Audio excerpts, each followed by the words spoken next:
Have you ever caught yourself humming an old gospel tune and wondered when your life started sounding like the second verse instead of the chorus, "Hey y'all, I'm Eva, just turned 65. Sipping sweet tea on my Eufaula back porch while the lake turns peach at sundown. Most days, my knees complain louder than the cicadas, but my heart still flutters at a good story. I figure you, my silver-crowned sisters, know that feeling too, memories stacked like quilt blocks, equal parts bright prints and frayed edges. Before we open tonight's tale, one stitched with sacrifice, scandal, and a late-in-life kind of grace, pull your chair closer, kick off those sensible shoes, let the night air fan your ankles, and pretend we're swapping secrets at a church supper table. This isn't just storytelling, it's soul-soothing between friends who've earned the right to set down the world for a spell and simply listen. I was rolling out the pie crust when the phone rang steady and bright against the hush of late afternoon snow. My little kitchen smelled like cinnamon and nutmeg, the same way it had every December since my daughter was a girl. Back then, she'd perch on a stool beside me, swinging sock-covered feet and pretending the wooden spoon was a microphone. Now the stool sat empty, and when I wiped my hands on my apron to answer the call, I felt a flutter, half hope, half dread that it might be Vanessa. "Hey, Mom." Her voice still carried that quick breeze of ambition I'd never been able to tame. "Got a minute?" "Of course, sweetheart."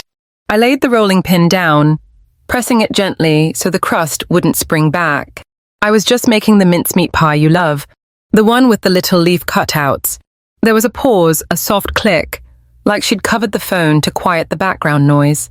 I imagined marble floors, guests arriving early, the clink of glasses in the foyer of the Parker estate. I pictured her smoothing a silk blouse, wanting everything perfect for the in-laws who thought perfection was their birthright. "That's sweet of you," she said, the warmth painted on, not poured from the heart the way it used to be. "Actually, that's why I called." I slid the crust onto the pie plate, careful not to tear it. "Is everything all right?" "Everything's fine.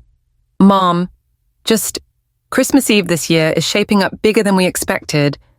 There'll be some of Ethan's investors, a few city council people, very formal." I knew before she said it. The way you know a storm is coming when the birds fall silent. "I'm afraid the dining room's at capacity," she continued. "It might be best if you spent the evening at home just this once." The crust tore, then not a huge rip, just enough to let the juices leak when the filling bubbled. I pressed the edges together, but dough is honest. It remembers every flaw. "Oh," I managed. One syllable tasted like flour and heartbreak. "I see. Don't take it personally." "Mom, it's just important we present a certain image right now." "A certain image?" In other words, the simple nurse from Maple Street didn't fit the carved oak table or the conversation about ski chalets in Vale. "Of course," I said, because mothers learn to swallow words as easily as aspirin. I wouldn't want to crowd anyone. "Thank you for understanding."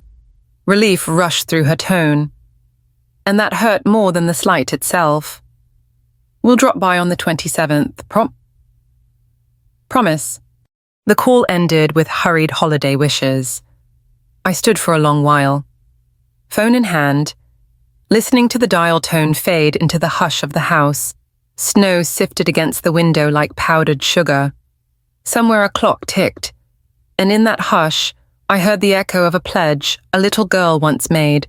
"When I grow up, Mommy, you'll sit at the head of my table."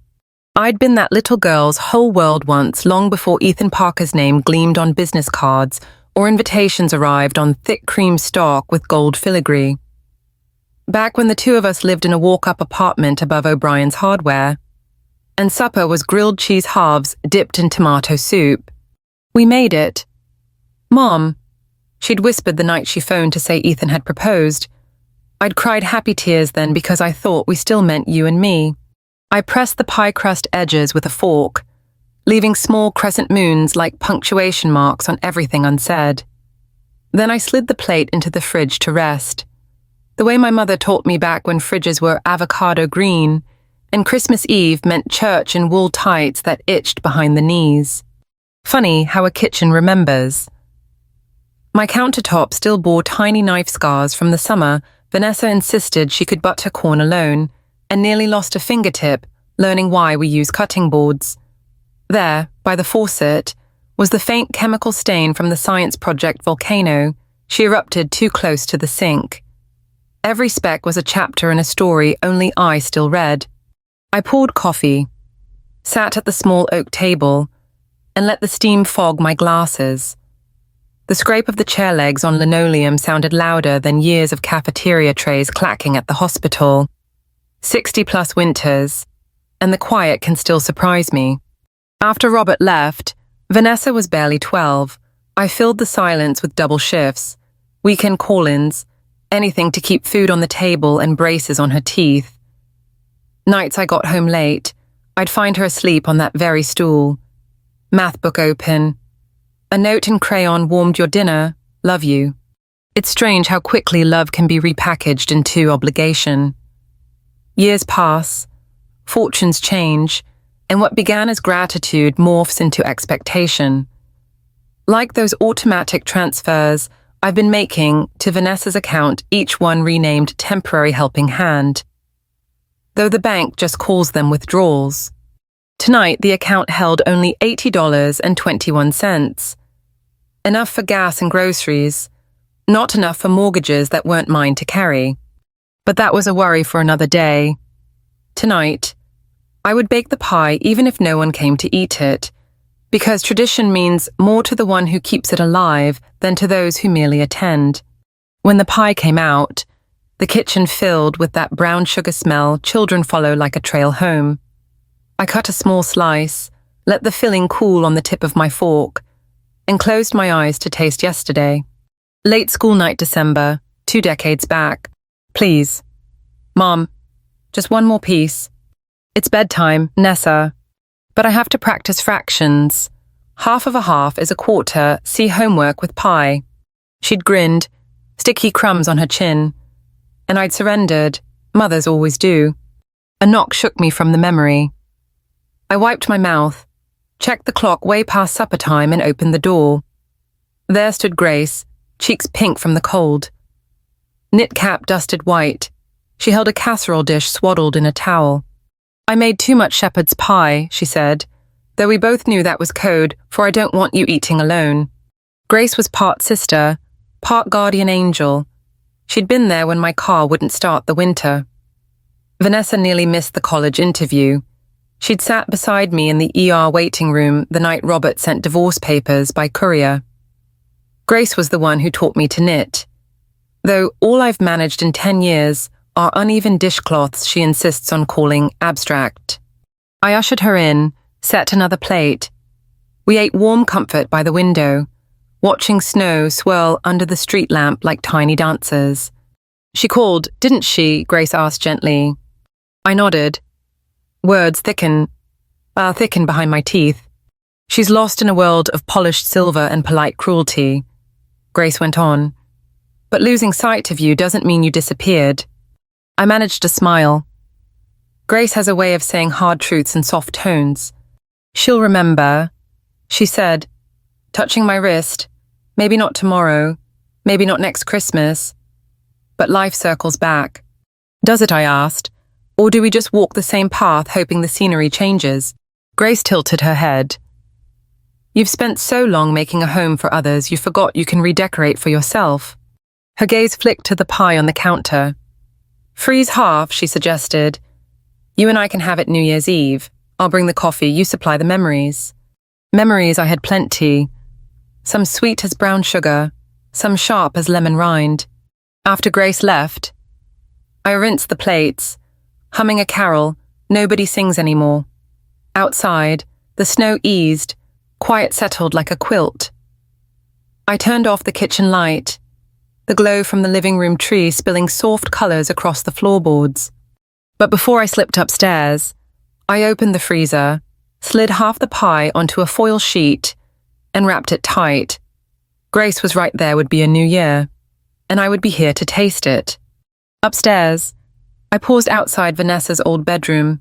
The door stayed shut these days, but inside the quilt with appliqued stars still lay folded at the foot of her childhood bed. Posters of college bands peeled at the edges. On the dresser sat a music box, a tiny ballerina turning to a tune that no longer played. The key had wound down. Maybe, I thought, it was time to wind it up again. Maybe music doesn't belong to memories. Maybe memories belong to music. In the hush of that hallway, I made a decision so small, it felt like a sigh tomorrow. I'd clear the boxes of old tax receipts, repaint the faded walls, maybe place a reading chair by the window. A room can be reborn. So can a life. I lay awake long after midnight, listening to the house speak. Old pipes creaked. The furnace kicked on. Wind brushed the eaves. I tried not to picture Vanessa laughing among people who measured worth by square footage and last names. I tried not to wonder whether she'd even notice my empty chair. Instead, I counted heartbeats and thought of orange-striped cafeteria trays, overbrewed coffee at midnight rounds, hands I'd held that never warmed again. Nursing teaches you the fragility of breath, but mothering teaches you the fragility of expectations. Around dawn, I slipped into a dream where Vanessa was 5 again, tugging my sleeve beside a toy store window. She pointed to a doll with curly hair. "If Santa brings her," she whispered, "we'll invite her to Christmas dinner." Right. I woke smiling and then remembered the call, and the smile fell away, gentle as ash. But morning brings duty. I showered, braided my wet hair the way nurses do, and brewed fresh coffee. Day-old snow shone blue beneath the sun. I cracked the back door and scooped a mugful outside, letting the steam rise into cold air while chickadees hopped at the feeder. Their wings flicked soft against the hush, like the applause of tiny audience members cheering for simple acts seed given, hunger fed. You can learn a lot from chickadees: how to take what's offered, how to sing even when the world is frozen. I sipped and planned. Today I would not wait beside the phone. I'd drive to the hospital to drop off the knitted scarves the volunteers collected.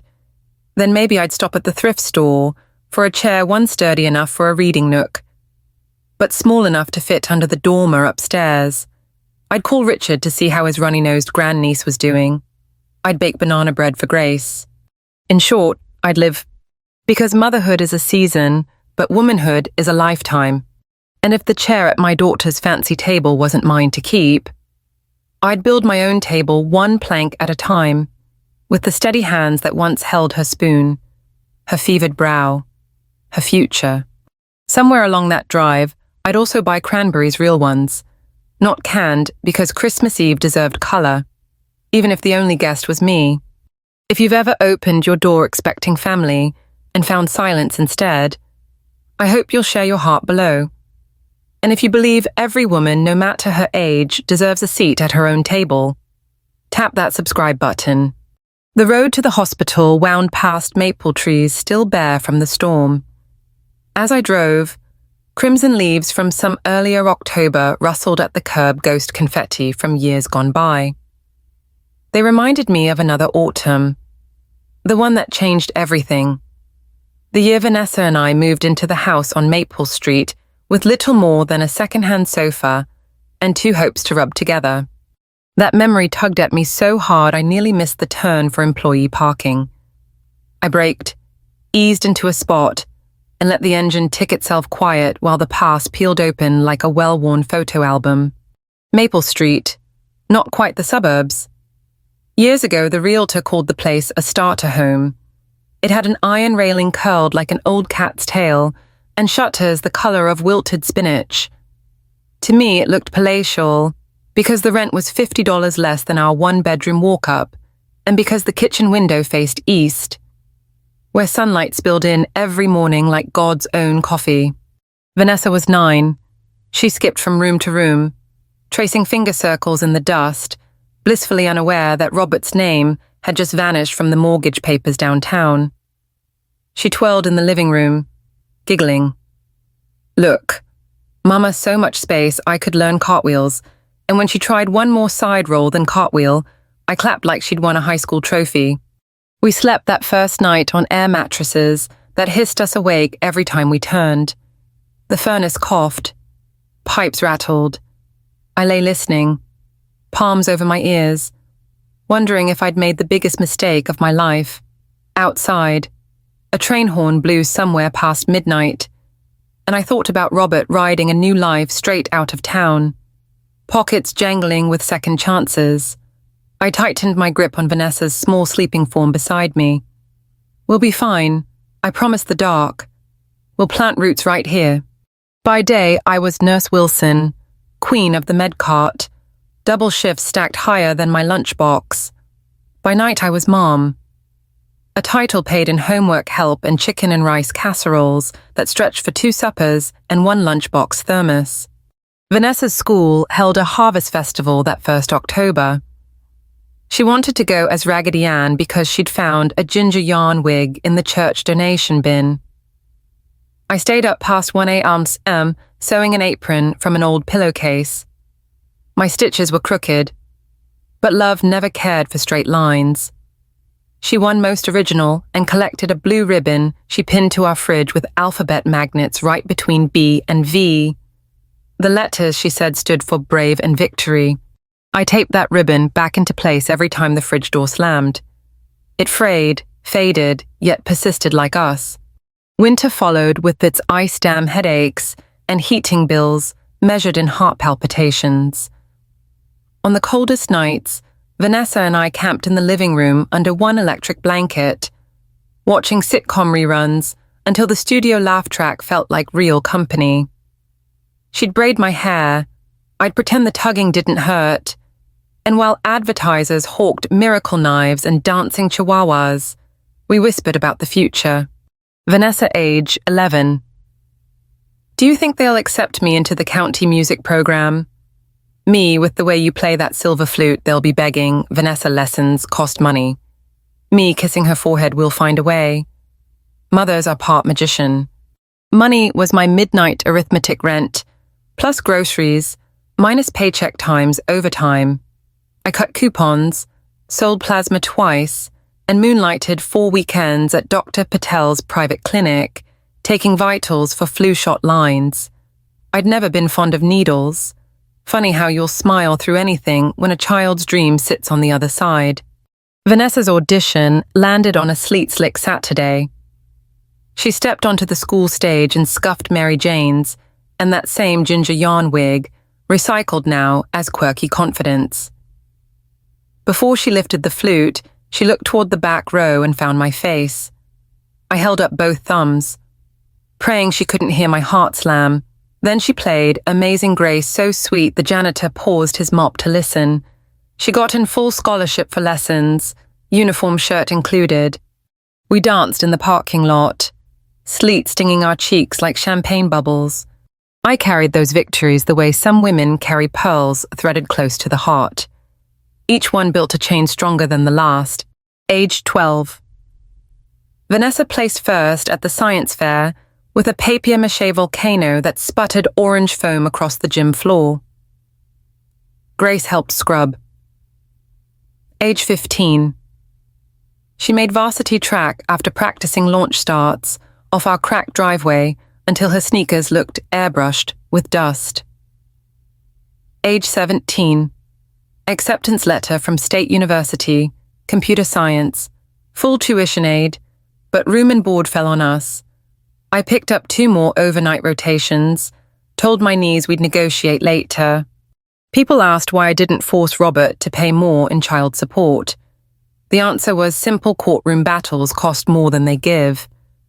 And bitterness was a debt I refused to pass to Vanessa. It was easier to stitch more pillowcase aprons, metaphorical ones, around every new expense. A different autumn. Years later. There's an odd hush that settles the day your child leaves for college. One moment the front door rattles with duffel bags. The next, you're staring at an empty hallway, echoing your own shoes.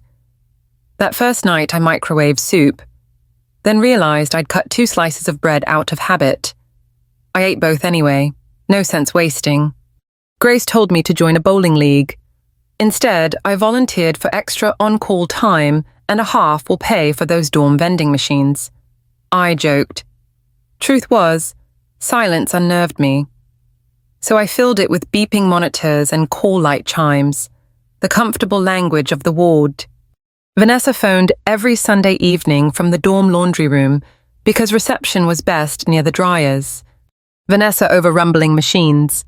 Guess what they made me club treasurer? Me, because no one balances a checkbook like you. Kiddo, Vanessa laughing, only because my mom drilled math facts while I frosted cupcakes. She'd hang up smelling of detergent through the phone, and I'd wander upstairs, sniffing her empty room for remnants of vanilla body spray. In the second autumn of college, she met Ethan Parker at an entrepreneurship mixer. Her voice morphed, went silkier, faster every time she mentioned him. He's brilliant. Mom, humble even though his family's huge in automotive. You'd love how grounded he is. Grounded, maybe. But his boots cost more than my monthly mortgage payment. Yet love isn't a math problem. If it were, half the world would be single. Ethan treated her kindly at first. He brought her home a sterling silver bracelet for fall break, shook my hand too firmly, called me Barbara in a tone that mispronounced my worth. I ignored the chill. Young hearts need runway, not red lights. Senior spring Vanessa's cap and gown year. My Subaru died 4 miles short of the hospital. I jogged the rest of the way, rhinestones falling off my nursing clogs with every step. That night, I returned to find a note under the windshield wiper. Saw you on the shoulder, ran diagnostics. Needs a fuel pump. Ordered parts, will fix. Ethan had towed it to his friend's garage and refused payment. Generosity, I thought. Now I wonder if it was investment interest accruing. At graduation, he proposed on the football field flowers, drone camera, a banner flown by a rented plane. Vanessa said yes. I clapped until my palm stung, pretending the skywriting wasn't also carving hieroglyphs across my bank account. Weddings, I learned, are orchestras of hidden fees. She wanted me in periwinkle chiffon. I found a clearance rack imitation that whispered when I walked. No one noticed. They were too busy counting orchids along the aisle. After the vows, Ethan's father, Thomas, shook my hand the same too firm way, then pressed a chilled flute of champagne into it. Fine job raising her, he said, already scanning the room for someone more consequential. The flute sweated in my palm, as though nervous on my behalf. They leapt for a honeymoon in the Caymans. I stayed home, balanced the checkbook, and rolled coins to pay the caterer's tip no one had calculated. 3 months later, the first mom. Tiny favor call. The property taxes on their new colonial had spiked. Could I float them a short-term loan? Short-term, how harmless that sounds. Like a sprain instead of a fracture. I said yes, because mother's part magician. Remember, besides, overtime was plentiful. My knees still bendable. I wired the funds, then fried 2 grilled cheese halves for supper and dipped them in tomato soup. Old comforts taste sweeter seasoned with nostalgia. Another autumn, another ask a remodel deposit, because mustard yellow hardwood clashed with the Italian sofa. Then came the credit card balance that somehow ballooned. Each rescue disguised as gratitude flowers on Nurses' Week. A wind chime engraved for ones. Mom, trinkets weigh less than responsibility. I told myself it was temporary, that once their footing was steady, they'd reimburse me. But footing founded on marble staircases seldom steady itself. Instead, it grows accustomed to being carried. Back to the present. Hospital parking lot. A tap on my car window startled me back. Dr. Patel stood there, face half buried in a scarf. Everything all right, Bob? You've been parked 10 minutes. I smiled, lifted the box of knitted scarves from the passenger seat. Just visiting old seasons. Doctor. He nodded the way good doctors read subtext and offered to carry the box. Inside, nurses greeted me with peppermint coffee and too many hugs. The ward looked the same antiseptic glow, machines humming like far-off bees. But I belonged less in the best way. We dropped the scarves at volunteer services. A teenager in braces snapped a Polaroid for the thank you board, me clutching yarn mittens like trophies. I flashed the camera a grin I hadn't felt since Vanessa's middle school science fair. Back outside, sunshine glinted off icy sidewalks. I tucked the Polaroid into my coat pocket, a souvenir of relevance earned outside anyone's dining room approval. Once upon a leaf rake afternoon. Driving home. I detoured past Maple Street, slowing by the curb where the old house still stood. The shutters were repainted navy now, the railing stripped of rust. Someone had strung white lights around the porch columns, and in the yard, a child's purple sled lay overturned beside a snowman missing one eye. Whoever lived there now had patched the cracked driveway, no dust launch pad left for track practice sprints. I pictured a new mother inside, icing cupcakes, fending off multiplication drills. Life is a relay. We pass houses like batons. I reached into my purse for the photo. Two women stared back present me with crow's feet and a volunteer's neon vest, and past me hiding just behind the eyes, tired, resilient, hopeful. I placed the picture on the dashboard, letting sun soften its edges. Not done yet, I told that younger self. Just changing chapters. That evening, after banana bread cooled and Grace texted a thumbs-up emoji, I climbed the stairs with a can of sea glass blue paint balanced on my hip. Vanessa's childhood door squeaked open. Dust motes drifted through late afternoon light like tiny time travelers. I pushed boxes into corners, rolled up the faded area rug, and set a drop cloth. First stroke blue against beige felt scandalous, like writing my name across a diary page I'd long ceded to someone else. I painted until winter dusk turned the window into a mirror. My reflection surprised me, cheeks flushed, eyes bright, hair dotted with robin egg specks, a middle-aged warrior in house-painting armor. Halfway through the second wall, I heard my phone ping downstairs. I ignored it, another rebellion. Paint first, answer later, 2 strokes, 3. The ping sounded again, insistent. On the 4th ping I sighed, set the roller on its tray, and wiped my hands on a rag as I descended. A text from Vanessa, running late but thinking of you. Mom, hope you're warm tonight. Love you. I stared at the glowing words. Simple. Not an apology, not a request, just a sentence parachuted into my evening. I typed back, painting the old room sea glass blue. Remember our beach postcards, sleep well. Honey. 3 little dots bounced she was typing. Then they vanished. No reply followed. Maybe she couldn't place the reference. Maybe Ethan poured more wine. I set the phone face down and returned to my paint roller before the second coat dried. Because sometimes love is finishing what you start, even if no one texts back. Later tea with Grace. The doorbell rang at 9. I opened to find Grace holding a thermos and 2 ceramic mugs. Emergency peppermint cocoa, she declared, stepping over paint-spattered newspapers like a general surveying battle lines. She whistled at the sea glass walls. Look at you, Picasso and flannel. We perched on the half-painted windowsill, blowing steam into the room. Do you ever miss those old years, I asked. Grace sipped thoughtfully. I miss the closeness of need. Back then, we needed each other daily to carpool, swap coupons, borrow sugar. Now we can Amazon everything but companionship. Her words settled between us like feathers. She nudged my shoulder. But you're dusting off companionship again. Maybe it starts with a room. I smiled. A room of one's own. Virginia Woolf and HGTV would agree. Grace laughed, deep and warm. And next a porch swing, maybe. Or maybe a cafe by the sea dream deferred, not deleted. We finished cocoa.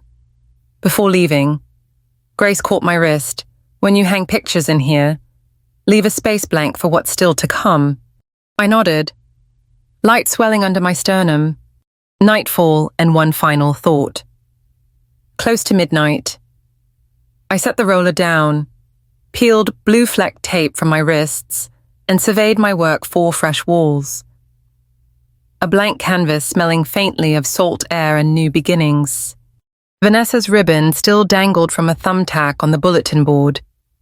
I lifted it carefully, edges brittle, and pinned it near the doorframe, first ornament on reborn walls. Brave and victory, she'd said. Turns out she named me. As I switched off the light, moonbeams caught the ribbon, and it shimmered not as bright as a Parker chandelier, but bright enough to guide a mother through the dark. Tomorrow I'd shop for a reading chair. The day after, maybe a small bookshelf. And one day, when sea glass walls hosted laughter again, Grace's, perhaps even Vanessa's, I would remember this night and know I'd started living inside my own story. Because autumn teaches leaves fall, branches bare, but roots persist, and come spring, they bud without apology. A mother's roots, too, run deep down Maple Street, under nurses' shoes, beneath chilly December doorsteps, and when watered with self-respect, they sprout something astonishing, a life that no one else has to invite me to. If you drive west from Maple Street 3 stoplights, a bend past Mill Creek, you eventually reach Lakeview Estates, the sort of development where every mailbox looks imported and the gutters never carry a single autumn leaf. When Vanessa first mentioned a house there, I pictured wide porches and children's bikes on the lawn. I didn't picture marble floors shipped from Italy or chandeliers delivered in wooden crates the size of a hospital gurney. But marble and chandeliers were exactly what greeted me the day she invited me to see the place, Mom, before we make an offer. I remember smoothing the knees of my Goodwill slacks before ringing the bell, half hoping the realtor might scold me for tracking in humility. Instead, a young agent in glossy heels swept us through rooms that glimmered like catalogue photos, coffered ceilings. Chef's kitchen, lake shimmering behind a wall of glass. Vanessa clutched my elbow. Can't you see Thanksgiving here? Mom, the whole family, maybe even cedar garland on the banister. I nodded because mothers nod. But deep down I heard the math, her salary plus Ethan's minus those student loans, plus property tax plus insurance on all that glass. The numbers rattled like loose coins in a dryer. Later, in the driveway, Ethan handed me a brochure for the neighborhood's private club pool. 3 restaurants, monthly dues larger than my mortgage. Networking will be great for Vanessa's career, he said, as if careers grew by osmosis across golf greens. I opened my mouth to ask how they planned to swing the financing. I closed it again. Instead, I told Vanessa, just be sure the bank's numbers leave room to breathe. She hugged me, cheek cold from October breeze. Don't worry, Ethan's dad knows a lender. And that, I would learn, was the first thread tugged loose from a sweater that had taken me 30 years to knit. A little property tax surprise. 2 months after closing, Vanessa's number lit my phone while I was portioning out antibiotics in the medication room. I tucked the handset beneath my chin, gloved hands, hovering over pill cups. Hey, honey, everything all right? She inhaled one of those delicate breaths that signals bad news being gift-wrapped in politeness. Mom, quick thing, turns out Lakeview sits in a different taxing district. The escrow got recalculated. The way she drew out recalculated reminded me of a dentist explaining drill work. How short are you, I asked, already searching my mind for overtime sign-up sheets. Only 5,000, just until April when our bonuses land. 5,000. I swallowed, picturing the reading chair I'd been eyeing, navy corduroy. Just big enough to nap in, floating away like a paper boat on high water. I'll transfer it tonight. She exhaled, relief fluttering through the speaker. I don't know what we'd do without you. Mom. I wanted to say learn. Instead I murmured, Mother's a part magician, remember. The rest of my shift I double-checked every pill barcode twice. When the body's tired, the mind pays closer attention. Driving home at dawn, early sun hit the lake behind their subdivision, lighting it gold. That water didn't know whose name sat on the deed. It shimmered for anyone with eyes. Designer hardwood and the language of gratitude. Winter brought polar air and the inevitable call about flooring. Vanessa never liked the honey oak boards that came standard. Ethan wanted darker walnut to match the custom bar cart he'd ordered from some boutique in Portland. The contractor's discount disappears if we don't commit by Friday, she said. Voice pitched to urgency, but not panic is for people without safety nets. The estimate 8,000 landed in my inbox while I brewed break room coffee. I watched cream swirl and wondered whether hardwood had feelings. Did new planks mourn trees, the way old nurses mourn lost patients? I wired 4,000. The contractor insisted on half up front and postponed the dentist visit I'd been dreading. Deciding one more month with that cracked crown wouldn't kill me. When the floors were finished, Vanessa texted photos gleaming espresso planks, sunlight pooling ripe as caramel. Underneath the image she wrote, "Can't wait for you to walk in barefoot. Feels like a dance studio." I enlarged the picture, searching for her reflection in the polish. All I saw were windows and sky, stretched and distorted, a world upside down on wood. 2 days later, a floral arrangement arrived at the hospital's front desk, lilies and eucalyptus, tall enough to shadow the sign and clipboard. A card tucked in the blooms read, "Thanks for believing in our dreams, V&E. No one stands taller than lilies, but gratitude tied with ribbon wilts faster than you'd think." The silent partner on the mortgage. By spring, my savings account looked like a drought lake, shorelines of transactions exposing mud where water used to be. Still, I said nothing. It's remarkable how long you can tread expectation, even as it saps your breath. Then came the Thursday Vanessa showed up on my porch unannounced, manicure chipped, worry lines marring that perfect Parker poise. "Mom, can we sit?" she asked before I even unlatched the screen door. We settled on the sofa. She twisted her engagement ring, a nervous tick from childhood, back when it was a plastic band from a cereal box. "We're having a little trouble with the mortgage payment. I thought you fixed the escrow." "We did, but interest rates adjusted." She offered a brittle smile. "Just our luck." I asked for numbers.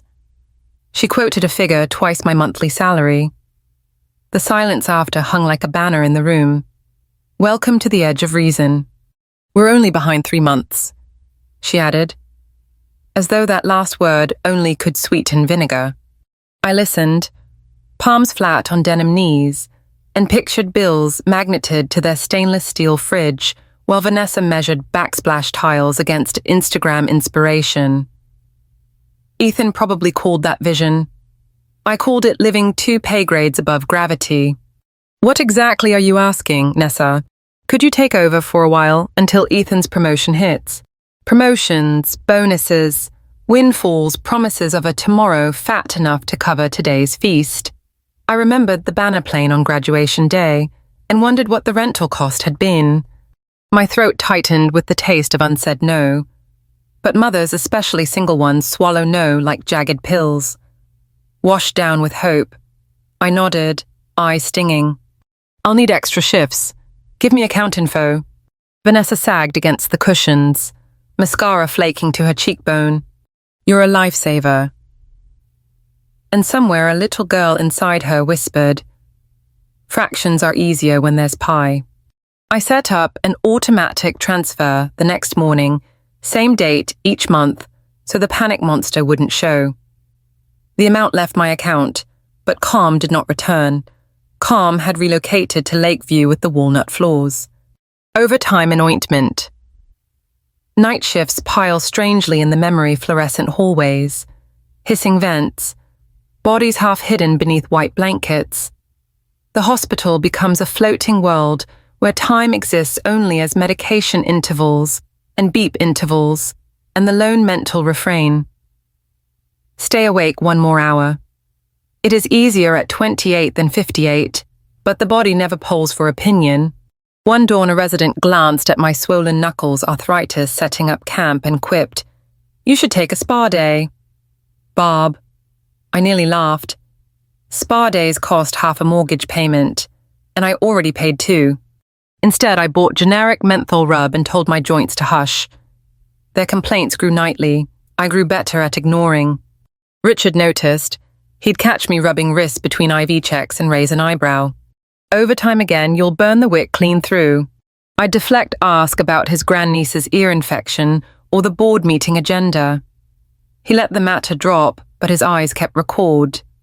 Grace hears the numbers. I didn't mean to confess, but secrets seep like tea through thin bags. One Saturday, I joined Grace for garage sale hopping. She weighed a pair of porcelain teacups in her hands, 50 cents the set, and I stared too hard at the price tag. She caught the look. They're not gilded crystal, just dishes. And something inside me broke a hairline crack, spreading through months of silent arithmetic. I told her everything among card tables of jumbled trinkets, property taxes, walnut floors, escrow doom.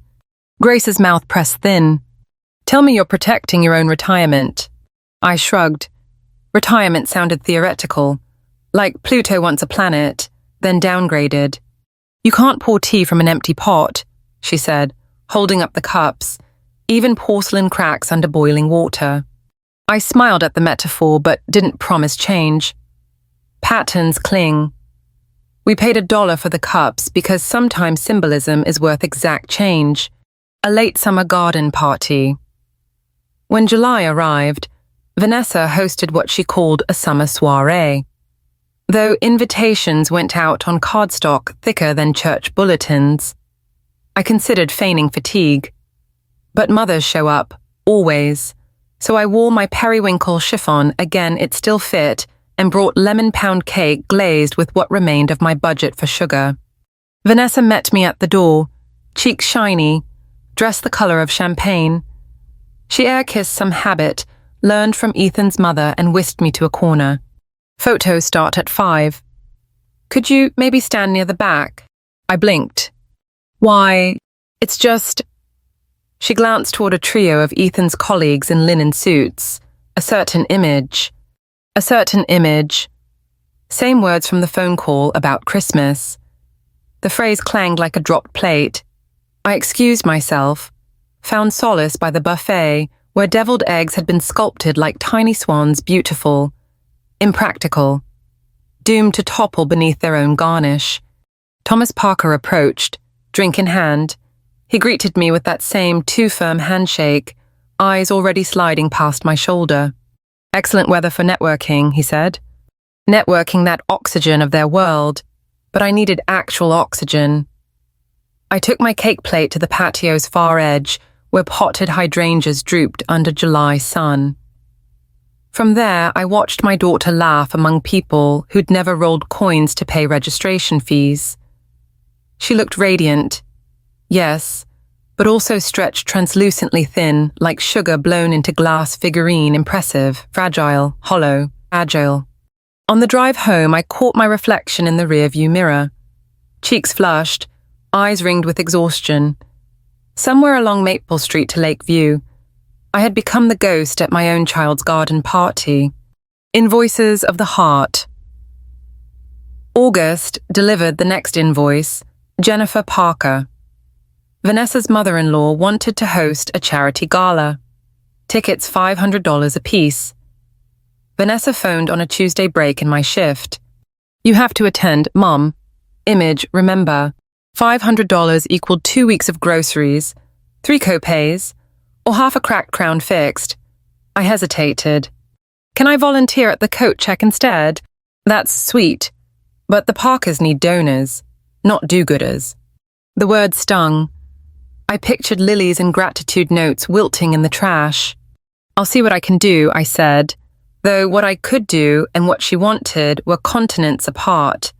After she hung up, I stared at the ward's bulletin board covered with Angel Fund thank you cards, notes from patients who'd received care they couldn't afford. I'd given $50 last month. 50 felt right, a sum that hurt just enough to remind me generosity isn't free. It dawned on me. There under fluorescent buzz, that generosity given beyond means stops being virtue and starts being self-neglect. The cough that wouldn't quit. September nights cooled. I developed a cough that echoed down corridor tiles. Allergies, I claimed, chasing each bark with a swig of break-room tea. Richard frowned, suggested X-rays. I waved him off. At home, I nursed myself with thrift store novels and honey lemon, automatic transfers ticking out on schedule, like heartbeats from a machine I no longer controlled.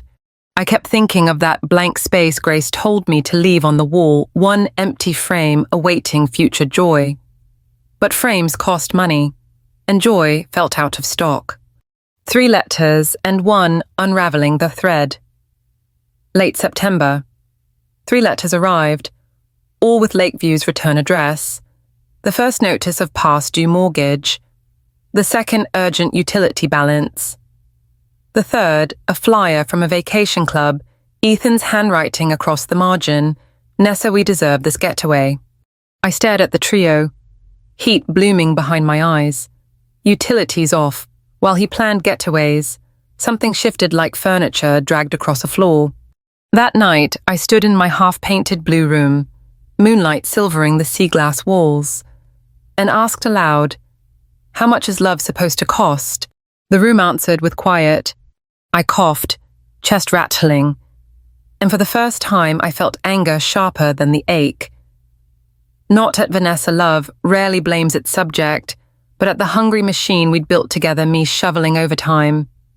Her feeding lifestyle, both of us calling it family. I sank into the reading chair. I finally bought second-hand navy corduroy, frayed at one arm and let the moon watch while I cried.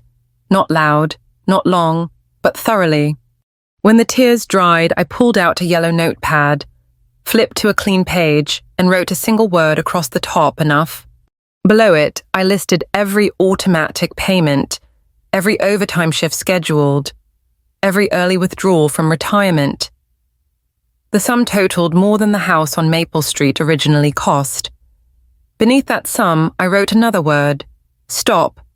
The cough rattled again, deeper now, but the ache in my chest felt oddly lighter. At dawn, I emailed HR. Please remove me from the overtime roster for the next cycle. My finger hovered, then pressed send, an action so small, yet tectonic. I'd like to tell you Vanessa called that very day and apologized. Life isn't tidy. Instead, she texted a photo of patio heaters draped in fairy lights. Full brunch. Can you cover catering if dad-in-law covers the pianist? I stared at the screen until the letters blurred, then powered the phone down for the first time in years.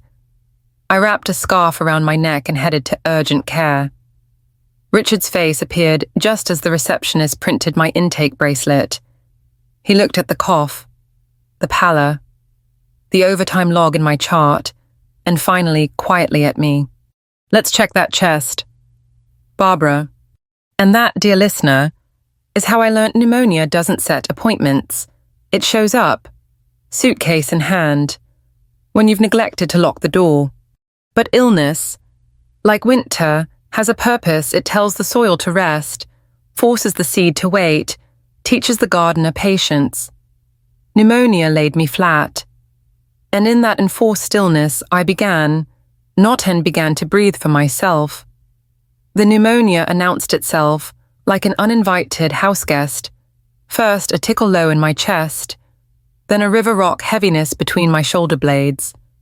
I was halfway through the midnight medication pass when the world tilted, the hall lights dimming to grey. A CNA steadied the cart before the pill cup spilled, and I heard my own voice, distant, insisting I could finish the round. Richard appeared a moment later, summoned by someone's hurried call, as calm as a harbour in storm weather. He guided me into an empty exam room, pressed a stethoscope to my back, and listened. His brow furrowed deeper with every breath I tried to lend him. Crackles in both lungs, he murmured, the clinical words gentled by concern. Barbara, this isn't allergies. You're running on fumes. I wanted to argue patients were waiting, the overtime sheet already penciled. Instead, I coughed, a hollow bark that left copper on my tongue. Richard's decision was immediate chest X-ray.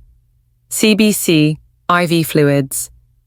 He paged another nurse to cover my floor, then slipped my badge from my lanyard and tucked it into his pocket. "No more shifts till we clear this," he said. I should have felt relief. Instead, panic fluttered under my ribs. Shifts meant mortgage payments, Vanessa's mortgage payments. But the room blurred, and suddenly numbers felt like smoke. I let Richard hook saline to the IV port and sank back against the gurney. Too tired to calculate. The stillness of a hospital bed. For 3 days I lay in room 312, a patient on the unit where I'd spent 15 years dispensing comfort. Night monitors pulsed green constellations across the dim. Nurses tiptoed, apologizing for vitals at 2 a.m. I wanted to tell them I knew the routine, but each attempt dissolved in coughing fits. On the second evening, Grace arrived with a tower of library books and a thermos of chamomile. "Your blue room is waiting," she whispered, fluffing my pillows. "And I bought paint roller tray liners, so cleanup's easier when you're home." Home sounded far away, like a town on the other side of a river I wasn't certain I could cross. Vanessa hadn't called. The phone sat silent on the side table, charger coiled like a sleeping snake. I reached for it twice, intending to reassure her, then withdrew my hand. The IV pump clicked medicinal metronome reminding me that every drip had a cost. Richard visited between rounds, sometimes late, sometimes at dawn, always carrying a folded newspaper. Front page today, Community Garden wins grant. He'd report, "You'll want to see where they plan the rose beds." He'd hold the page while I traced the diagram with a shaky finger, envisioning color amid dirt. With each short visit, he delivered bits of ordinary life, a weather forecast, a joke from environmental services, the score of last night's baseball game, small anchor lines to the world outside bed rails. But on the fourth morning, he brought something heavier: hospital discharge papers, medical leave, 4 weeks minimum. My protest stumbled on a wheeze. "You need rest," he said, that harbor calm turning iron, deep-rooted rest. "This is non-negotiable." The last word settled like a stamp on my worry ledger. Non-negotiable. Mortgage drafts were a day away. Vanessa's text reminders would ping within hours. Rest, beautiful as sunrise, suddenly felt like a luxury I couldn't afford. A call that redefined enough. Back home. The air felt thicker than the ward oxygen. Maple Street's red maples had traded leaves for skeletal silhouettes, branches scratching the November sky. I slept 12 hours straight, woke past noon, and shuffled to the kitchen, every rib bruised from coughing. The answering machine blinked 13 messages, 11 from telemarketers, 1 from the pharmacy, and 1 from Vanessa. "Mom, hope you're good. Quick check our transfer didn't show. Maybe bank glitch. Let me know. Love you." Her chirpiness rang tinny in the quiet house. I poured weak tea, sat at the table, and dialed. Answering wasn't easy. The phone felt heavier than the IV pump I'd dragged days before. Vanessa picked up on the second ring, breathless, background noise of clinking dishes and conversation. "Mom, there you are. Everything okay?" I explained pneumonia, medical leave, doctor's orders. My voice cracked at 4 weeks. On the other end, silence spread hollow as an unfunded account. "So, you can't send the payment?" she asked, finally. I closed my eyes, steadying guilt. Not this month. There was a quick intake of air, as if a pinprick deflated a parade balloon. "That's inconvenient. Mom, mortgages penalize late fees." "Vanessa," I rasped, "I've covered your payments 3 years. I need to heal." My daughter exhaled a sharp sigh, the kind reserved for stubborn toddlers. Ethan's arranged a holidays in Vermont trip. It's non-refundable. Trips, late fees. The metric of her worry differed so widely from mine, we might have spoken separate languages. "Nessa." I couldn't breathe. I whispered, "I still can't climb the stairs without resting. I need Okay, she interrupted. "I'll talk with Ethan. Maybe we can send you half to help with your bills if you can still cover part of ours. The tea in my mug cooled. Marching orders disguised as compromise. I pictured the walnut floor, the sparkly heaters, designer stilettos clicking. My chest tightened not from pneumonia, but from grief. No, I said, softly, firmly. The words surprised us both. I can't anymore, more. The silence that followed felt glacial. Then Vanessa's voice returned, brittle. Wow, I see. Well, merry early Christmas, I guess. She hung up before I formed a reply. The dial tone droned, then clicked off. I set the receiver down, folded shaking hands around my teacup, and breathed ragged in. Ragged out, but breathed for me. The list named enough. That evening, I opened the yellow pad still on the kitchen counter, the page, with enough underlined twice. Beside each automatic payment, I drew a red slash. One by one, mortgage transfer cancelled. Escrow buffer cancelled. Ethan's temporary line of credit cancelled. I half expected lightning, alarms, or at least some cosmic gasp. The room stayed silent except for the tick of the wall clock. Odd sometimes the loudest act in a life is measured by silence afterward. I spent the next morning on the phone with my bank halting transfers, verifying balances, raising passwords like drawbridges. Each confirmation email felt like a new lungful of air. Then I called the hospital HR and reduced my weekly hours, administrative 3 days. Daylight only. I hesitated over the form benefits, trimmed along with pay, but clicked. Accept. A lightness pressed against my breastbone. Maybe that was breath. Finally moving free. Grace and the power of community soup. Grace arrived with carrot ginger soup the color of autumn embers. Boundaries look good on you, she said, ladling a bowl. I confessed the phone call, the cancelled transfers, the emptiness that followed. Grace tasted the soup, smacked her lips. Emptiness leaves room. For what we'll see. She pulled an envelope from her tote. Library starting a book club for seniors, just discussion. No homework. They want you to lead one session on memoir writing. I laughed till I coughed. I'm nobody's author. Grace shrugged. You are to me, and to half the ward you nursed through last year. She left the envelope on the table. I eyed it warily. Invitations feel dangerous when you've been living on obligation. Yet a spark warmed behind my ribs, curiosity maybe, or life. Richard and the Christmas party. Richard called a week into my leave. Annual hospital holiday parties on the 23rd. I have 2 tickets. Say yes so I don't have to endure board member small talk alone. I pictured sequins, high heels, calorie-dense canapes worlds away from cough syrup and thrift store comforters. Still, something in his voice carried steadiness, possibility. I said I'd think on it. He paused, then added, not as your physician, but as your friend 4 walls and a worry ledger aren't suitable company. Consider it part of your treatment plan. I smiled into the phone, bossy. Doctor's privilege, he countered. Wear something that makes you forget the overtime clock. After we hung up, I rummaged upstairs for my periwinkle chiffon. It still hung in Vanessa's old closet, gathering dust from garden party air kisses. I touched the fabric. It whispered of compromised joy. I let it be. Instead, I opened the cedar chest and found a deep burgundy dress Robert once said brought out the copper in my hair. I held it to the lamplight. The color looked like courage, early Advent and new traditions.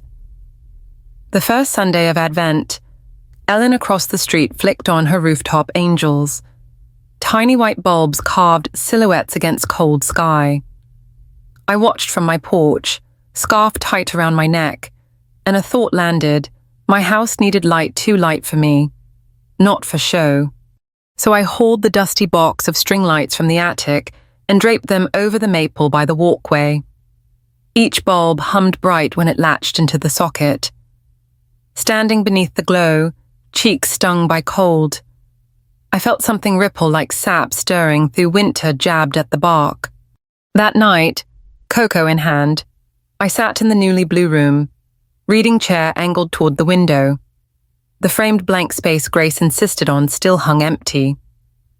I considered what should fill it: photo, painting, quote, nothing fit yet. Patience, the sea glass walls seemed to say. Expansion takes silence first. The cough eased by inches. Breaths grew smoother. I practiced walking the stairs without pausing halfway, cheering each small victory like a mile. Carmel? The knock that changed the narrative. December 10th. Near dusk, a knock startled me from the sofa. I opened the door to find Thomas Parker, Vanessa's father-in-law, standing on my porch, coat rich as espresso, expression colder than the wind behind him. He declined cocoa, stepped inside, eyes scanning my modest living room the way estate agents value square footage. I understand you've stopped assisting with Vanessa and Ethan's financial obligations, he said by way of greeting. I offered a seat. He remained standing, authority condensed into posture. They're facing hardship. Barbara. Appearances matter in our circles. Vanessa as well. She's distraught. Distraught, that word used to lasso my mother heart. Tonight it glanced off like hail. I folded my hands, calm. Thomas reached into his coat and produced a checkbook. I'm prepared to reimburse you for your support thus far, provided you reinstate the mortgage assistance until the new year. Purely transactional. You, of course, keep Ethan's name out of discussions. Cold anger coiled low in my belly.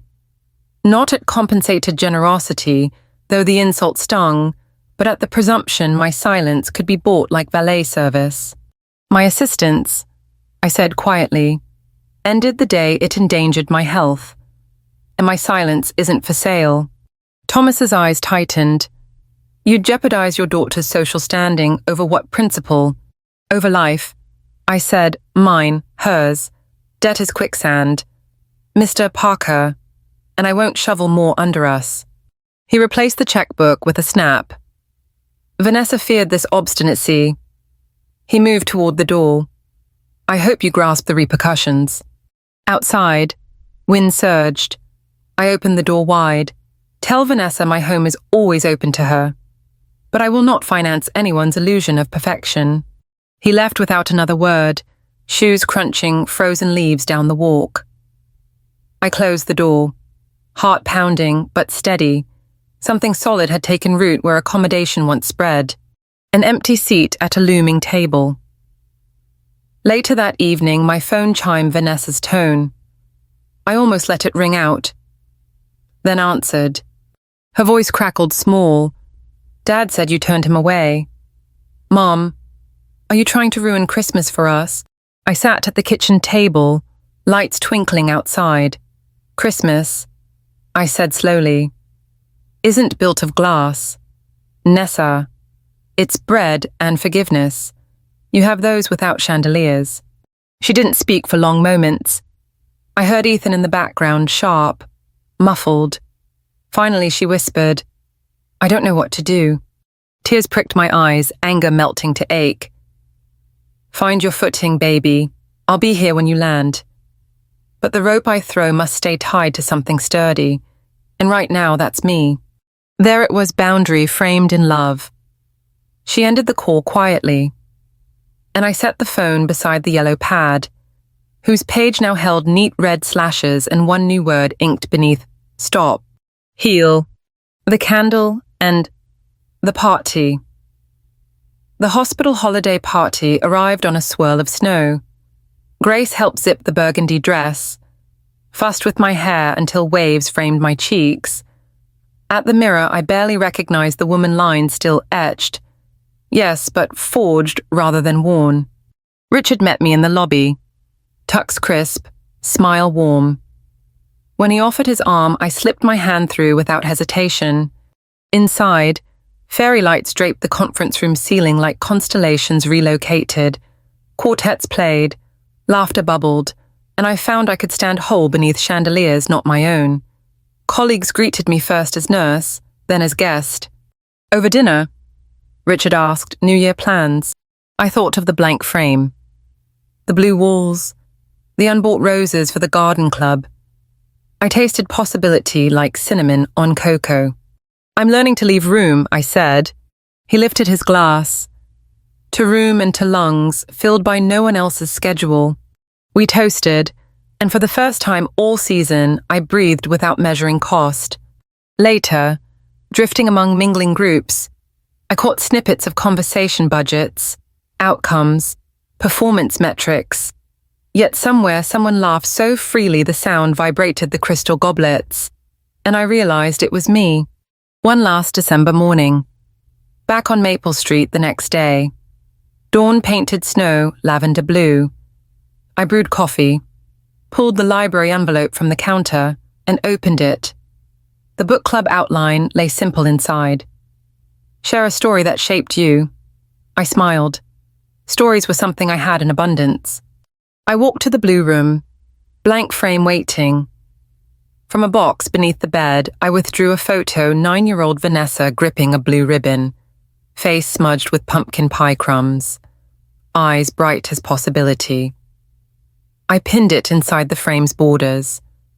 Above it, I taped a card the volunteer teen had given me. Thank you, Nurse Wilson, for the warm scarf, love. Mr. Dalton 5B. Brave and victory, side by side again, past and present conversing on sea glass walls. I stepped back. The house felt bigger than yesterday, as though each boundary set pushed walls outward, gifting more air. Outside, chickadees scattered seed hulls beneath the feeder. I watched their quick wings and remembered Grace's wisdom, even porcelain cracks under boiling water. But porcelain also endures generations when handled with care. I wrapped a scarf around my neck, coat buttoned, and opened the front door. Cold air flooded lungs, no longer stitched to obligation. I lifted my face to the pale sun, inhaled crisp morning, and exhaled the word I'd written weeks ago, but only now fully felt. Enough yet also, somehow, just the beginning. Snow never lingers long in late January on our side of Pennsylvania. It crusts overnight, then melts into slush that hums beneath passing tires. The thaw felt symbolic this year, ice loosening its grip just as my own life eased from frozen obligation into something fluid, uncertain, and strangely hopeful. Grace arrived that Monday with a cardboard box labeled Little Free Library Maple Street Edition. She set it on my kitchen table with a thud that rattled my favorite mug.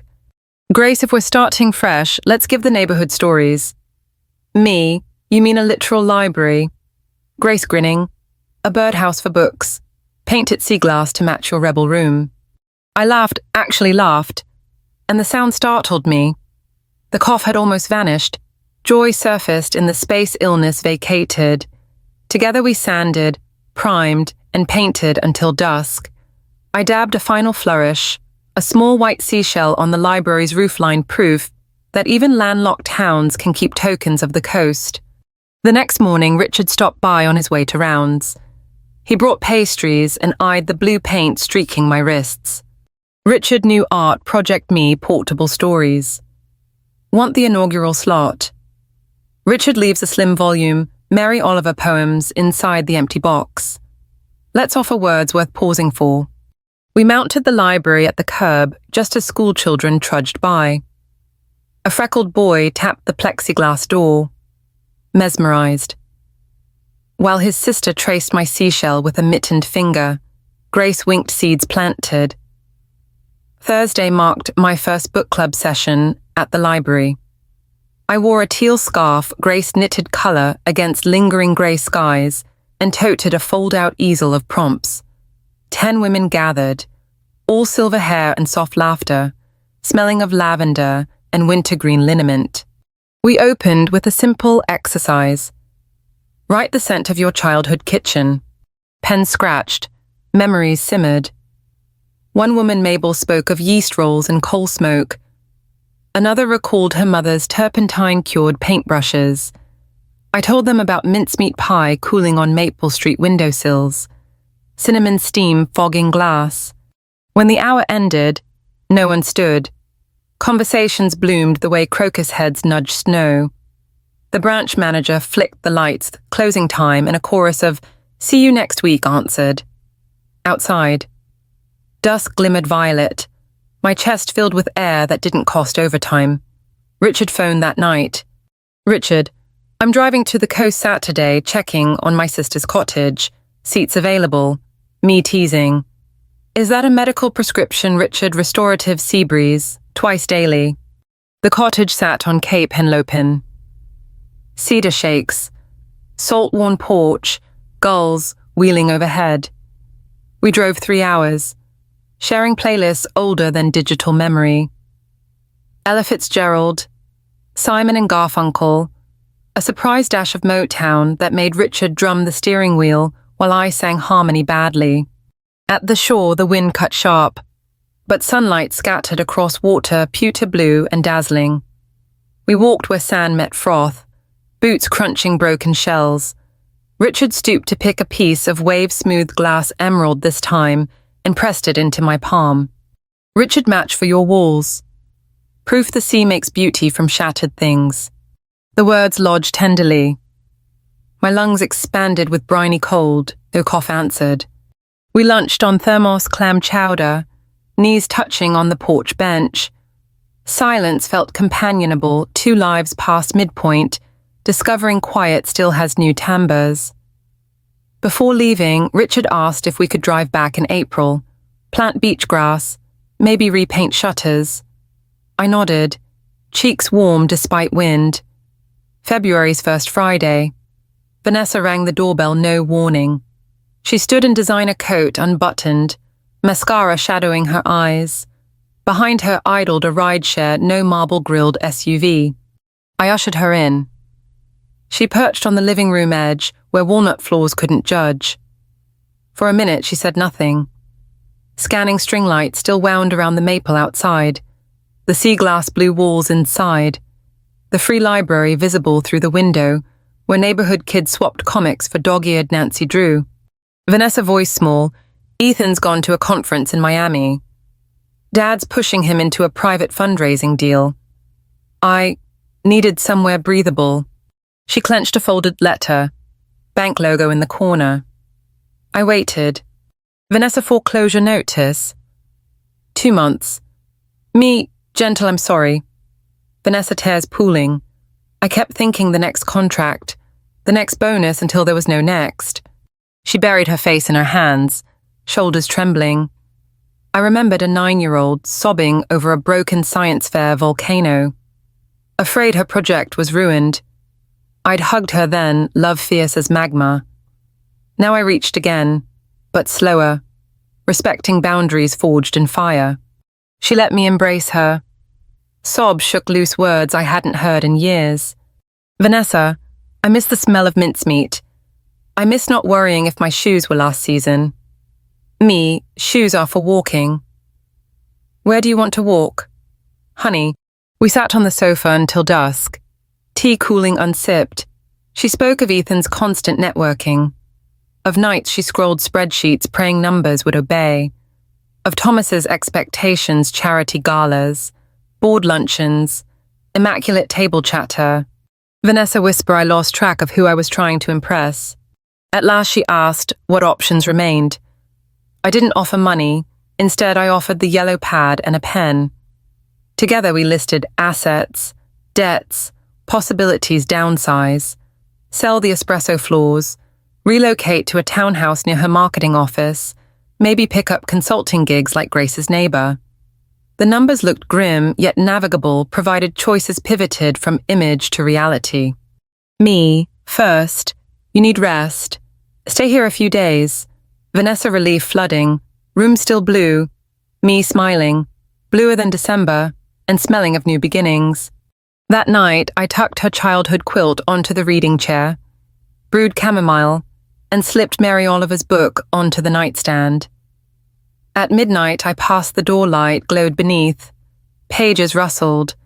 My heart ached in tenderness. Not ache. Sunday brought a knock. Richard holding a foil-wrapped loaf. He paused when Vanessa appeared behind me. Richard, guest star. Vanessa soft smile mom's been generous with harbor space. Richard nodded, understanding without ask. Over lentil soup, Vanessa shared the foreclosure notice. Richard, ever the physician, prescribed information. He phoned a neighbor, a retired mortgage counselor, who agreed to meet Tuesday, pro bono. I watched them talk my daughter untwisting rings. Richard's calm presence steadying choppy waters. No judgment, just triage. I felt gratitude rise like warm tide. Later, Vanessa helped me stock the free library. She held a well-thumbed copy of Little Women. Vanessa remember chapter 37, Jo sells her hair. Me laughing. Your first scandal, cutting Barbie's ponytail for dramatic reenactment. Vanessa Jo did it for family. Maybe the lesson is we give less dramatic pieces of ourselves first. She placed the book inside, smoothing the seashell roof. Across the street, Eldon waved, beckoning us to join her nascent garden club meeting. Dirt, she claimed. Healed city-weary souls. Vanessa hesitated, heels sinking into slush, then shrugged. Why not? Inside Ellen's kitchen, 6 neighbors huddled around seed catalogs. Vanessa chose heirloom tomatoes, the uglier, the sweeter. Ellen insisted, and scribbled her name on a volunteer grid. Watching my daughter debate pH levels with a retired postmaster felt miraculous as crocuses pushing frost. Mid-month, the bank officer, the counselor. Richard tapped, sat at my table. He explained forbearance, short sale, downsizing. Vanessa listened, jaw tight, but eyes clear. Ethan dialed in from Miami. Voice defensive. Thomas joined, brusque. When the counselor asked who appeared on title, Vanessa admitted her cosign. Ethan had insisted. Thomas's sigh thundered through speakerphone. Counselor, the fastest path is listing the property before foreclosure proceedings finalize. Ethan snapping, our brand can't have a fire sale. Vanessa's steady brand doesn't pay the bill. Ethan. Silence. She'd discovered a spine stronger than walnut. My chest warmed again, not fever, but pride. 2 hours later, call ended, papers initialed. Vanessa collapsed against me. Not from despair, from release. Vanessa. I've been holding my breath 3 years. Me pressing a hand to her back, then breathe, baby. Free air never tasted like marble. Anyway, Richard invited us both, plus Grace and Ellen, to his place for a modest supper the next Friday. Vanessa baked lemon bars from a decades-old church cookbook flour, dusting her designer coat sleeves. When we arrived, the house smelled of roasted rosemary chicken. Richard's living room, lined with shelves of dog-eared novels, felt warm as hearth. After dinner, we played charades, carryover from Richard's grandniece, and for once, Vanessa's phone lay untouched on the coffee table. Grace guessed Moby Dick in record time. Ellen's Gone with the Wind impression included a dramatic swoon that left us wheezing with laughter. Vanessa's turn, she pantomimed exaggerated typing, then wiping tears from cheeks. Richard guessed Little Women. She shook her head, pointed at her chest. I realized then, writing your own story. Everyone applauded. She bowed shyly. On the drive home, Vanessa murmured, "Do you think it's silly if I start journaling again?" I squeezed her hand across the console. Stories keep lungs open. I said, "Right." Late February snowstorms dotted the forecast. Richard called one evening, voice bubbling. Richard Hospital Board. Greenlit a community garden plot on campus grounds. Guess who they tapped to design patient programming? Me teasing. Let me fetch my trowel. Richard. Consider it a partnership. They want nutrition workshops, story circles, under the pergola your memoir group would fit. The timing aligned with my new daylight schedule. I accepted, pulse quick. Imagine seeds, stories, and sunlight braided into work I loved. Vanessa overheard the call and beamed. Mom. You're blooming. The word echoed in the blue room later, when I pinned a small watercolor of seedlings sprouting inside the blank frame. Just beneath her ribbon. Early March. A for sale sign rose on the manicured lawn of the Lakeview house. Papers signed. Realtor photos removed staging furniture. The marble floors looked bare without Ethan's curated rugs. Vanessa and I drove by Closure Tour. She parked across the street, engine idling. Afternoon sun glinted on the lake. Same shimmer that once dazzled me during the first showing. Vanessa exhaled. Vanessa, I thought that view meant I'd made it. Me views change when you turn around. She laughed softly. Let's turn around then. She drove us back to Maple Street, humming along to the radio's 70s gold. We passed the free library, two kids swapping sports stories, and the maple I'd strung with lights. Buds nudging branch tips. At home, Vanessa opened her laptop. New spreadsheet ready. We made coffee. And for the first time in years, the numbers belonged to her, not to me. They wobbled rent projections, debt snowball schedules, but they were real. Vanessa closing the lid. I can handle this. Me. You can. And I'll cheer from the bleachers, best seat in the house. That night, Richard and I sat on my porch wrapped in wool blankets, stars needling cold skies. Richard. Do you ever regret saying enough? Me after a beat. Sometimes I grieve how late I learned, but I don't regret the lesson. He traced my knuckles, the arthritis swelling calmer now. Richard, spring's coming. Any interest in visiting the cottage again? Me only if we stop at the thrift store for more library books.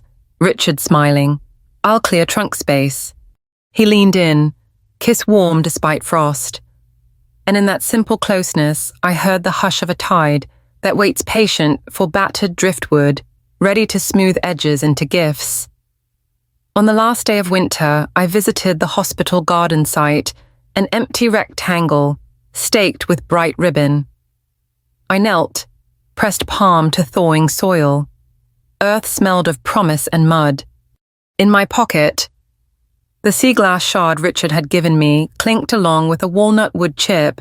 I pocketed from Vanessa's old floor the good wood we salvaged and planed into bookends for the free library. Broken things, smoothed and repurposed. I planted the shard and chip side by side in the dirt, tiny totems of what once was weighty. Around them. Come April, we'll sow tomatoes, herbs, sunflowers tall enough for story circle shade. As I rose, breath misting, my lungs felt wider than the horizon. The pneumonia scar would remain, but not define. Love, too, remains unconditional, but finally balanced. I brushed soil from my hands and whispered aloud for seedlings, for daughters, for anyone learning boundaries late. Grow true, grow strong, grow toward the honest light. Spring crept across Pennsylvania on cat-soft paws, an inch of green here. A fist of crocus there, until one mid-April dawn, the whole maples-lined street exhaled color. I woke to birds arguing outside the blue room and knew planting day had come. At 7 sharp, Richard pulled up in his aging Volvo, trunk packed with trowels, seed trays, and a thermos of coffee that smelled like ambition. Grace arrived on foot, towing a wagon of marigold starters. Vanessa followed, driving a borrowed pickup filled with compost bags and cedar stakes. No Parker monograms, no manicured chauffeur, just dirt under her nails and a grin I hadn't seen since middle school. The hospital's new garden plot, 50 feet by 20, waited behind the rehab wing. Soil tilled and ribbed, like parchment begging words. A dozen volunteers milled about, from therapists to former patients hobbling on shiny new hips. I breathed deeper, thaw, possibility. We staked beds, strung twine, and turned compost while the sun inched higher. Richard set up a folding table for my story circle sessions, tablecloth printed with tomatoes wearing spectacles, his idea of literary produce. Someone brought portable speakers, Ella Fitzgerald floated over seedlings. Mid-morning, a familiar SUV rolled in Thomas Parker's. I stiffened, but Vanessa's hand touched my elbow. "He's curious, not hostile," she whispered. Thomas climbed out, impeccably pressed but missing his usual armor of entitlement. He carried 2 flats of basil and, of all things, a homemade lemonade jug. Thomas clearing his throat. "Vanessa says fresh herbs aid recovery. Thought I'd contribute." Barbara, after a beat, gardens open to every green thumb or first-timer. He nodded, perhaps hearing invitation beyond words, and knelt, knees cracking audibly, to set basil beside our cherry tomato row. I handed him a trowel. Shared labor speaks louder than apologies. By noon, the plot shimmered with seedlings beefsteak, Roma, sugar snap peas climbing lattice, marigolds guarding rows, lettuces tucked like ruffled fans. We broke for sandwiches under the provisional pergola, really just 4 posts and a canvas sail, but shade felt princely. The first story circle convened there, too. I opened with Mary Oliver. "Tell me, what is it you plan to do with your one wild and precious life?" Silence followed rich loam waiting seed. Then Mabel spoke of learning to ride a bicycle at 70. Grace read a haiku she'd scribbled on seed packets. A stroke survivor recited childhood prayer in broken cadence, tears shining. When it was Vanessa's turn, she inhaled, glanced at me, and read from her new journal. "I once mistook marble for strength and silence for respect. But roots teach otherwise. Strength is supple, and respect speaks up. Today I plant debt as compost, hoping humility grows sweeter fruit." Applause rustled like wind through pea trellises. Thomas wiped his eyes. I squeezed Vanessa's hand until our palms pulsed. May delivered a buyer for the Lakeview House young couple expecting twins. Thrilled by extra bedrooms, but planning to refinish the walnut floors something lighter. Vanessa signed closing papers without flinching. Her share of remaining equity, small after debts, went into a modest apartment near her office, rent she could cover solo. The day she moved, neighbors from our book club hauled boxes. Grace labeled the kitchen carton Mincemeat Central. Ethan sent one curt text, "Good luck." Divorce filings proceeded civilly. His lawyer more detached than expensive. Rumors said he'd joined Thomas on the fundraising venture. I wished them both profit unencumbered by marble illusions. June sunlight thickened. The hospital garden exploded, peas curling, tomatoes marble-sized, basil perfuming every breeze. Outpatients wheeled IV poles down the path just to breathe the scent. My 3-morning-a-week administrative post morphed into therapeutic garden coordinator. Not a promotion on paper, but a recognition that healing grows outside medicine cabinets, too. Richard joined Tuesday evenings after clinic, kneeling in dress slacks to weed.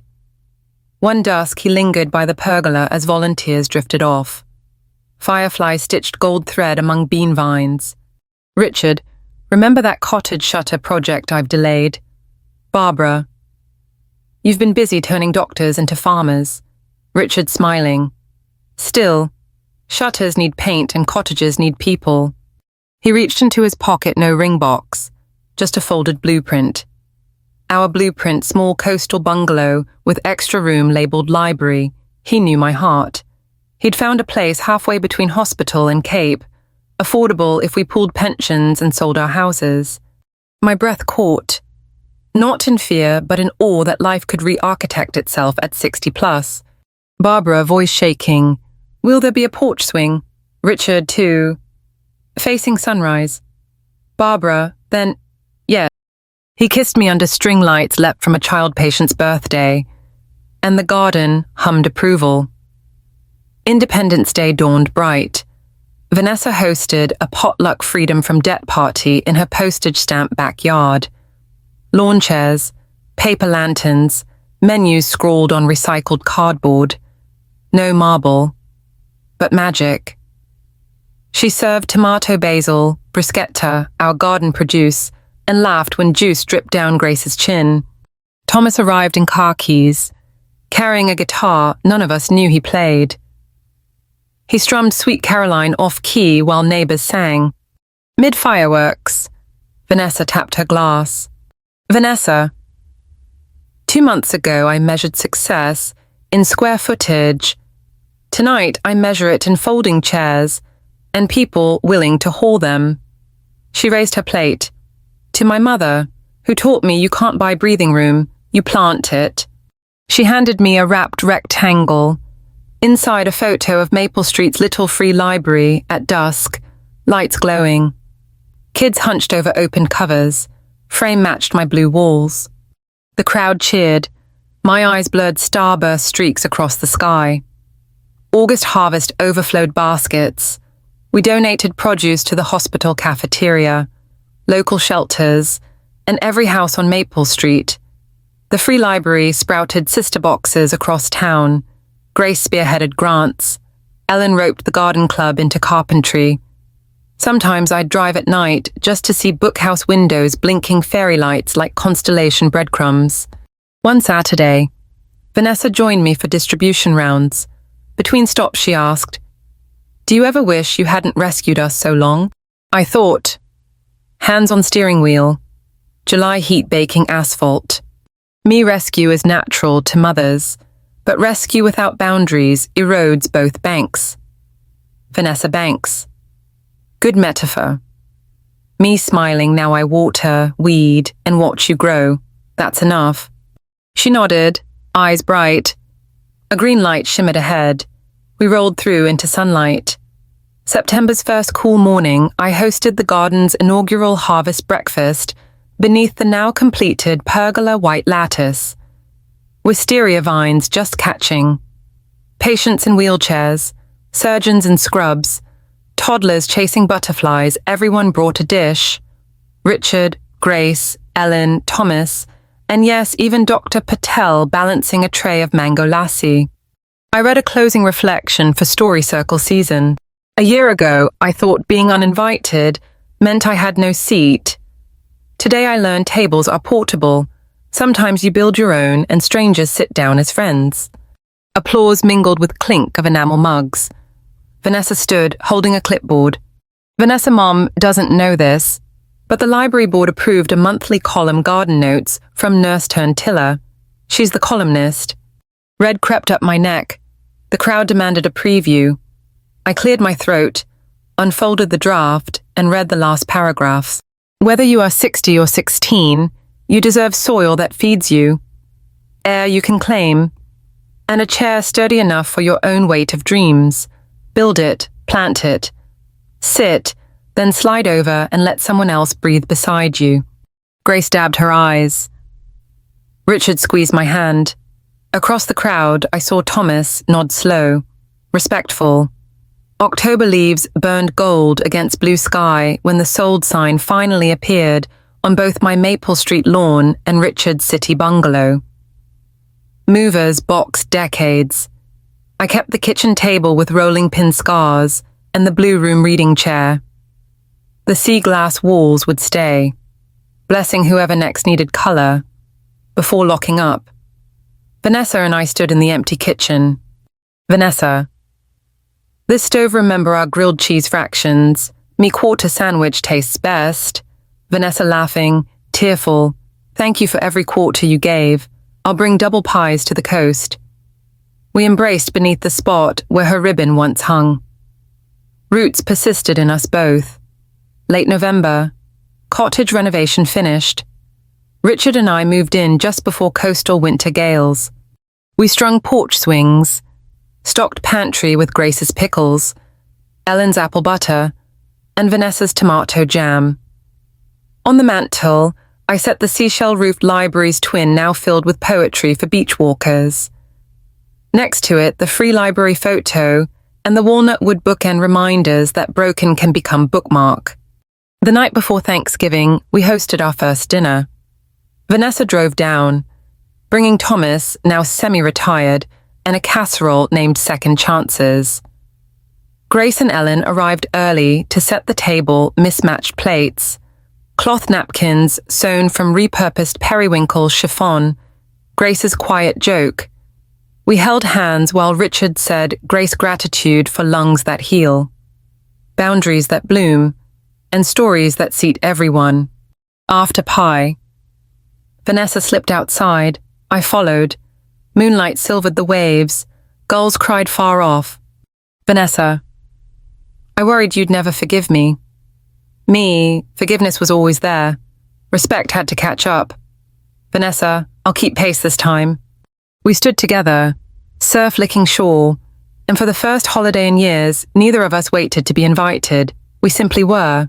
Coda an invitation, a listener. If you've journeyed with me from marble floors to garden rose, from hush of pneumonia to chorus of harvest, remember this: no one can cancel your seat at your own table. Build it narrow or grand. Paint it sea glass or cedar. Set it in a kitchen or a garden or beside the ocean, but claim it. Then slide over. Make space for another soul out of breath. Have you ever had to build a new table or reclaim an old one? Share your story in the comments. Your words might be the chair someone else needs. And if you'd like more tales of late-in-life beginnings, community harvests, and quiet rebellions of the heart, hit subscribe. Our next story's already sprouting, and there's always room for one more seat.